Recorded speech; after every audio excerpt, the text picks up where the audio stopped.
A local man once sentenced to life in prison is set to be released soon with a second chance. Terrence Graham, who is from here in Jacksonville, spent almost 2 decades in prison for crimes he committed as a minor. His case, which ended up before the Supreme Court in 2010, led to a landmark decision on the sentencing of juvenile offenders. Today, a Duval County judge changed his sentence to allow his release. That process has begun, and he could get out in the next few days. News4Jax reporter Vic Micolucci spoke with a friend of Graham's who says this is a step in the right direction for equality, justice, and reform. Walking into court as an inmate, hopefully for the last time. That's Terrence Graham with a team of lawyers as the judge changed his once life sentence into a new lease on life. Thank you, Your Honor. Now 37 years old, he's spent 2 decades behind bars in Florida State Prison for crimes he committed as a minor. Do you believe that Mr. Graham is rehabilitated? Yes. Do you believe that he's going to go out there and live a good, clean life, not reoffend, not end up back behind bars? I'm pretty confident.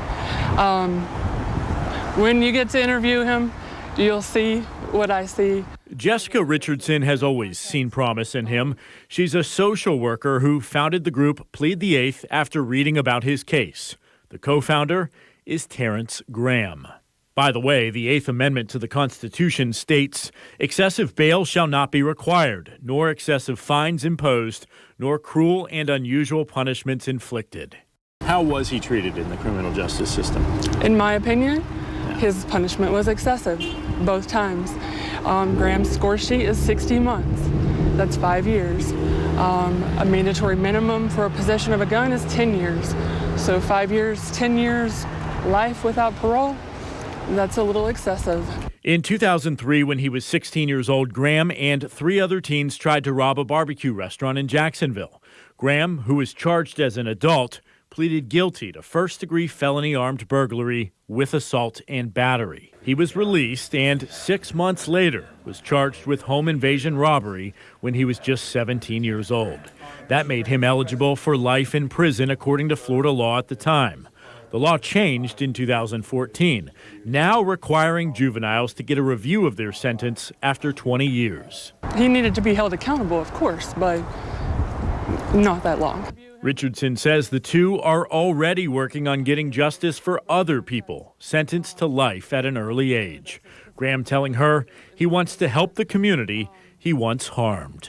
Yeah, he wants to prove some people wrong, and I know that he will. He already had a job before he even gets out. What about people that say, look, these are very serious crimes, somebody could have been killed? Right, but there's a reason why that crime was committed. And that those things can be addressed. Graham will still be on 5 years probation with a list of requirements. The first is to complete a transition program through Prisoners of Christ, an organization whose mission is giving every person their very best opportunity at a true second chance. That'll help him get a job and eventually a permanent place to live. I'm Vic Micolucci, Channel 4, the local station. Plead the Eighth, which advocates for juvenile justice reform, is working to prevent cases like Graham's in the future. Graham's attorney told us this, quote, I am grateful that Terrence will be free very soon and that he was accepted to the Prisoners of Christ reentry program. I would ask all to pray for his successful reentry into our community.